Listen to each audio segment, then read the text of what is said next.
Hi, I'm Reverend Rick McCain, and I'm here with my baby, my girl, my boo, author Brenda McCain, and we're the hosts for the Let's Stay Together show. Tonight's topic is Young, Gifted, and Black, Rise Up and Walk. And we have a great panel of guests tonight.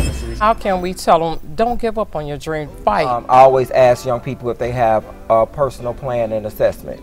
Meaning, you need to have some goals and objectives that you're trying to reach. What are you striving for? What are you going after? And then I also encourage them to introduce themselves to their new best friend. His name is Resilient.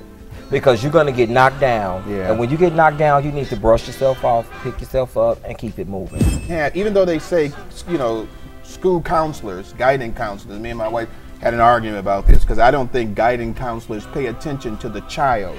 You've got to know what the child wants before you can guide them. You can't just guide them somewhere before you know what they want. And a lot of times I just thought the guidance counselor was saying, you know, hey, why don't you choose this? Why don't you do that?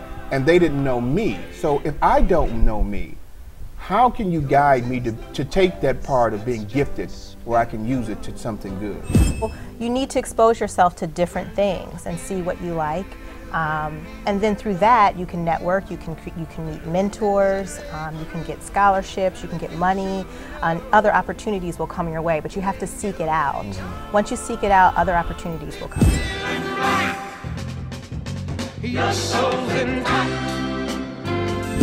I'm from the streets. Nobody gonna give me an opportunity.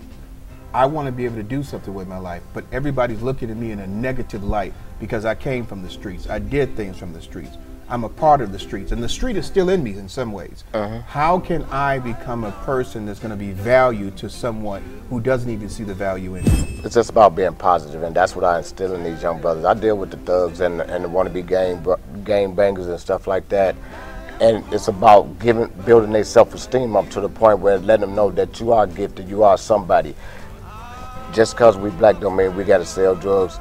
Here, do you believe that society has given up on our African male and female youth? One thing about youth is each one has a different story, a different experience. Everyone is not getting pregnant. Everyone is not selling the drugs. Everyone is not doing something wrong, but still don't know what to do to get ahead. So sometimes you just have to sit down and listen.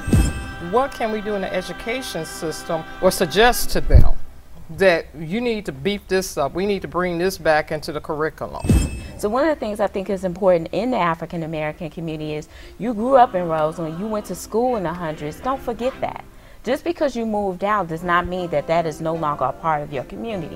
When I do calls and I ask for guest speakers sometimes and we put some of the programs up in schools that they can go to, I can't get somebody to come to the far southeast side. You know, so one time on Facebook I said, wait a minute, you grew up in the hundreds. Did you forget that?